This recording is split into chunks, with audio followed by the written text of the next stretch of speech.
Yep. Look at that bacon. Sizzle, sizzle.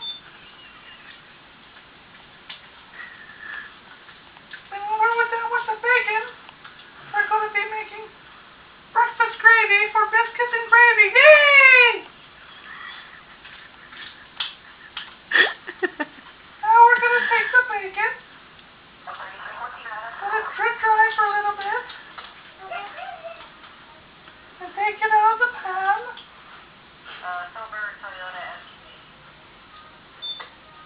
Look at all that grease. Yum, yum, yum.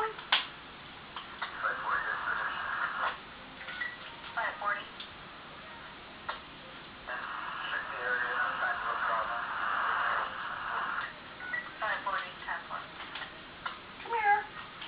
Come here. Come here. Okay, there you go. Okay, now we have the grease to make the gravy. First, I gotta check the biscuits. Woo! Yes, we must. Yes, look. Oh, we get another 5. Okay. Okay, cut now.